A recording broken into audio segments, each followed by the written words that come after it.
Gusto nyo bang gumanda? Gusto nyo bang maging healthy ang inyong katawan? Siyempre, kailangan kumain kayo ng masarap na Cheonggukjang. Cheonggukjang Korean soup. Very delicious and healthy foods. So yummy.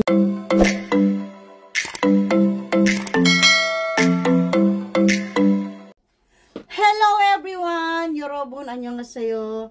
Again and again, welcome to my kitchen. Welcome to my YouTube channel. And today guys, magluluto po tayo ng masarap na sabaw. Chararan! Ito po yung ating lulutuin today. Cheonggukjang in Korean.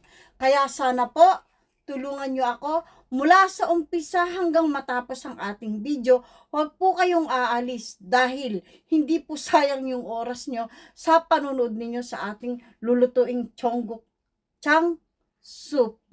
So tara na guys, umpisahan na natin ang masarap na Cheonggukjang. Let's go! Oops! Don't forget to subscribe and click the button para po sa susunod na may lulutuin tayo, makikita ninyo kaagad. Ito po yung mga ating kakailanganin para sa ating Cheonggukjang. Siyempre, hindi po masasabing Cheonggukjang yan kung nawawala yung isa dyan. So ngayon, hahanapin natin siya. Tararan! Ayan po. Nasa freezer po siya. Every time may sobra, nilalagay ko sa freezer para hindi masira kaagad.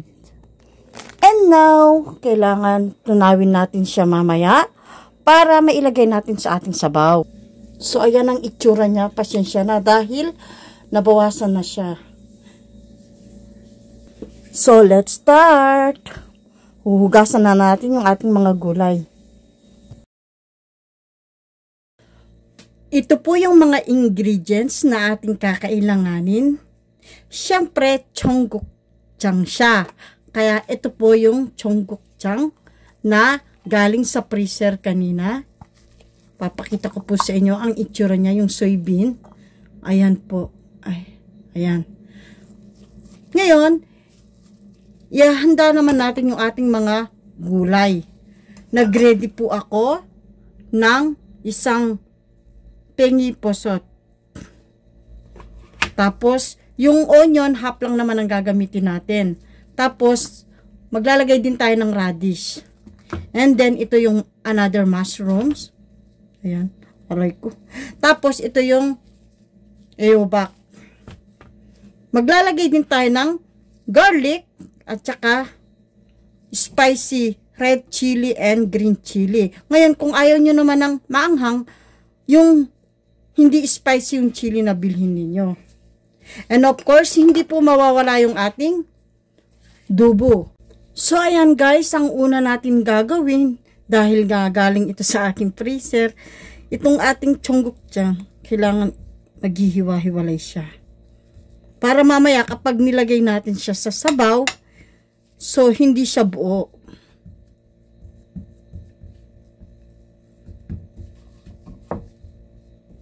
Yan. Ito po yung ating radish. I-slice natin siya. So, i-slice po natin yung ating radish. Maliliit lang, manipis.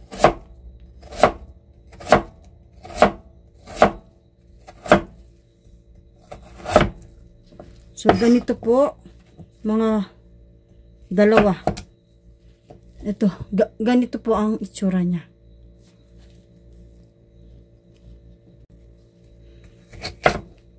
Ito, gawin natin siyang tatlo. Ito naman, dalawa lang. Ayan po ang ating radish. Next, ito namang ating sibuyas. Half lang naman ang ating gagamitin.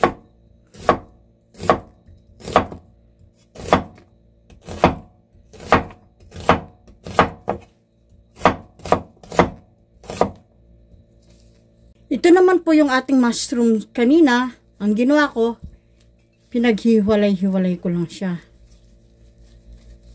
Pwede nyo siyang gawing half. Yung iba, ini-slice nila ganito. Pwede nyo slice half, ganito. Pero ako mas gusto ko siyang ganito. Mushrooms. Next, ito namang ating ehobak. So, kalahati lang po ang kakailanganin natin dito. So, ganito po siya. Kalahati lang po ang ating kukunin. Then, i-slice ko po siya. Ganito po yung slice niya. Pagka-slice.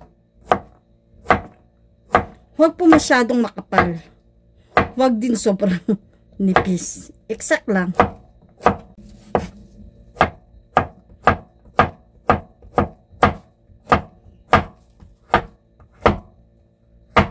So, ayan. Natapos na po yung ating ehobak. Next, ito naman yung ating garlic. Pwede kayong gumamit ng minced garlic.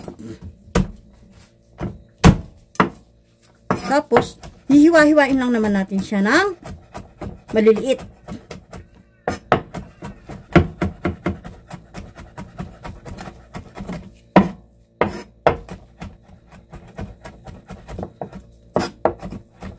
So, ayan. Okay na po siya. Next, ito po yung ating spicy chili. Optional po kung gusto nyo ng spicy or kung ayaw nyo naman, bumili lang kayo ng chili na hindi maanghang. Siyempre, hindi ko kayo pinipilit na bumili ng spicy. Pero masarap po kasi talaga yung chonggukjang. Manamis-namis. Ay, manamis-namis. Sorry, maanghang. Tsaka, kapag may halo po siyang red and green, tingnan nyo naman po yung kulay. Diba, ang ganda niyang tingnan. Masarap na, maganda pa siyang tingnan. Siyempre, next, hindi mawawala yung ating pinakalas na spring onion leaves. So, ayan po ang ating spring onion leaves. Ito po yung ating radish. I-slice natin siya. So, i-slice po natin yung ating radish. Maliliit lang, manipis.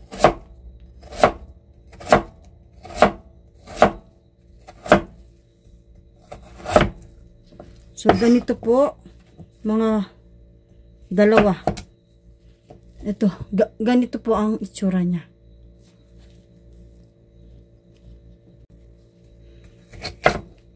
Ito, gawin natin siyang tatlo.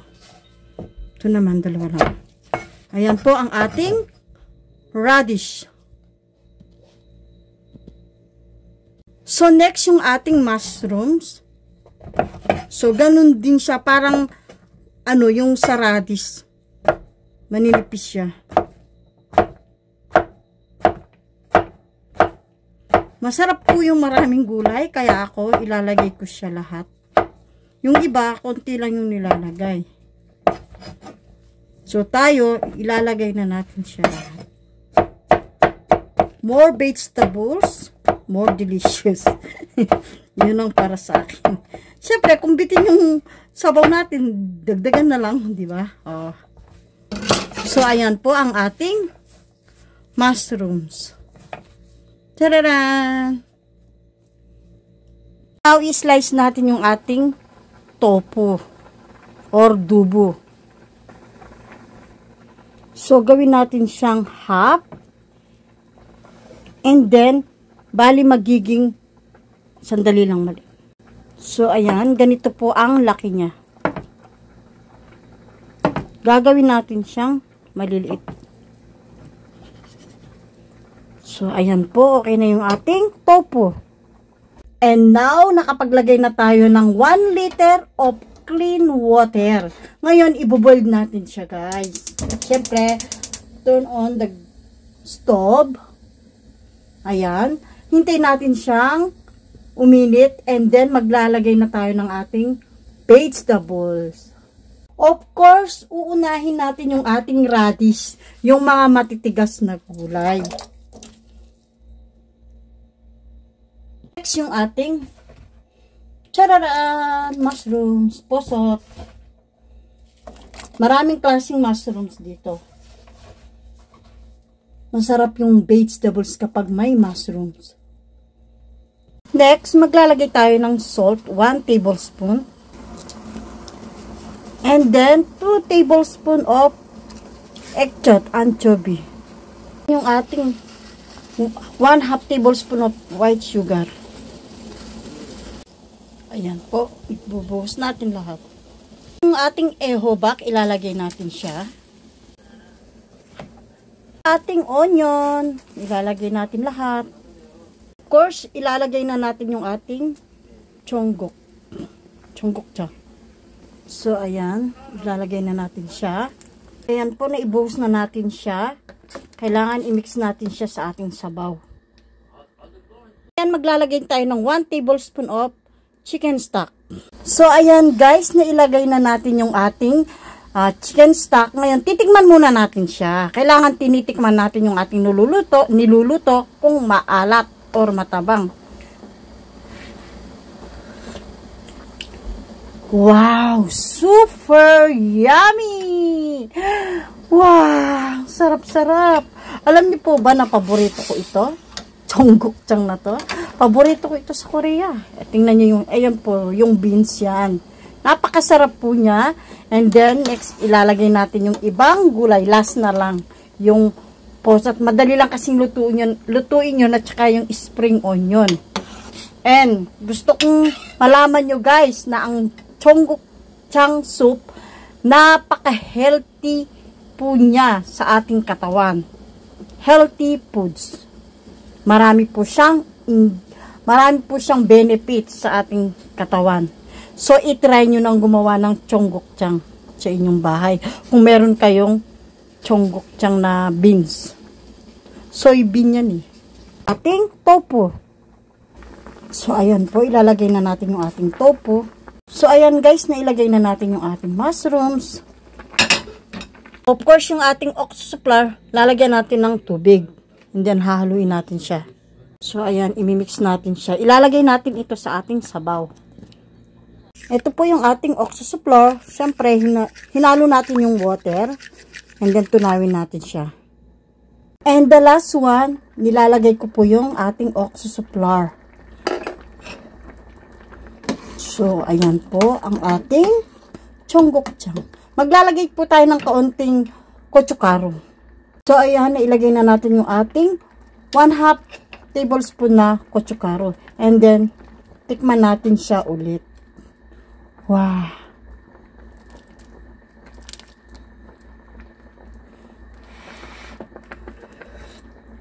Yummy! Nice!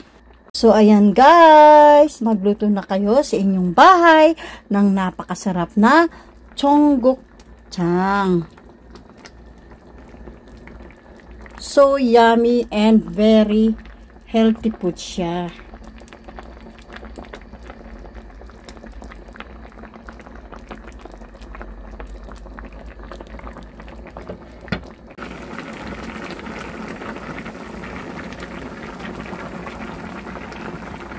So, ayan po ang ating masarap na chonggukjang. Luto na po siya and ready to serve. Maraming salamat po sa inyong panunood. Sana po nagustuhan ninyo ang ating nilutong chonggukjang. Durian soup. Very delicious. Healthy foods. Healthy soup.